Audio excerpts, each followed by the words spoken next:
समजावून घेऊया। छोट्या छोट्या कारणांसाठी घटस्फोट येतो। आज इतके घटस्फोटाचे अर्ज पेंडिंग आहेत, बाप रे। एक एक घर पत्त्याच्या बंगल्यासारखं कोसळणार आहे। छोटी छोटी छोटी निरागस बाळ आई वडिलांशिवाय एकटी आहेत। कुणाला आई आहे, कुणाला वडील आहेत। बालवाड्यांवर पाट्या लागलेत।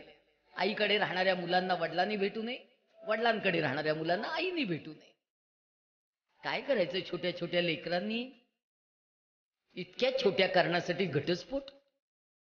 परवाचा पुण्यातला घटस्फोट इतका वेगळ्या कारणासाठी झाला, मी ते 2 मिनिटात सांगते। संध्याकाळी 6:30ला नवरा ऑफिस मधनं घरी आला। अपार्टमेंटची लिफ्ट बंद होती।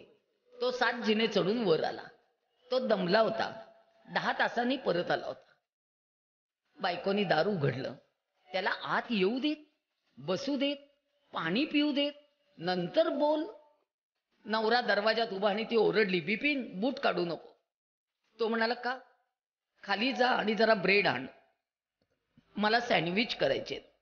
तो म्हणाला, हे बघ आज लिफ्ट बंद आहे, मी दमलेलो आहे, आता मी काही खाली जाणार नाही।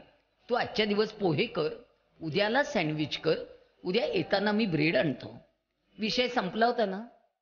पोहे करायचे रिकामं व्हायचं। मला आत्ता सँडविच खाण्याचीच इच्छा झालेली आहे, तू ब्रेड आणच। तो म्हणाला, मी जाणार नाही। लगेच बडबड सुरू, या घरात माझ्या मनासारखंच काही होत नाही, काही मागितलं तर मला लगेच मिळतच नाही, माझं नशीबच फुटकं। अरे एक ब्रेड नशीब फुटकं? मग कपाडातल्या 100 साड्यांचं काय करायचं बाई, नशीब फुटकं। शेवटी तो म्हणाला, मी जातो।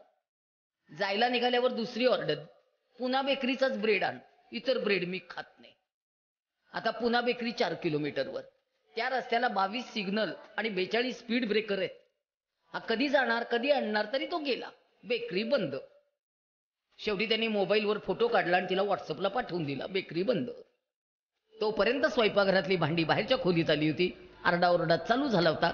सगळं अपार्टमेंट डोक्यावर घेतलं होतं। हे वागणं आहे। त्यांनी रात्री 12:30ला मला फोन करून बोलवून घेतलं।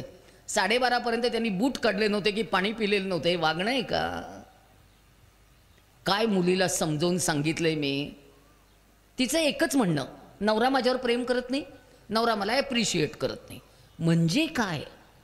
नाही म्हणे, मी नवीन साडी नेसली की तो कधीच म्हणत नाही, अरे वा वा वा तुला ही साडी छान दिसते।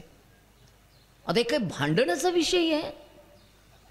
सगळ्या बायकांनो, प्रत्येक पुरुषाला कौतुक करायला जमत नाही, अपेक्षा करू नका।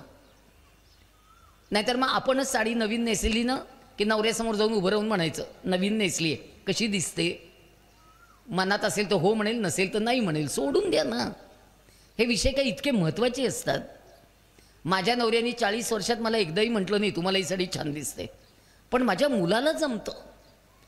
बायकोने हँगरची साडी नुसती बघितली तरी तो विचारतो, आज तू ही साडी नेसणार आहेस? काय मस्त आहे, तुला छान दिसेल, नेसण्यापूर्वीच कौतुक करतो।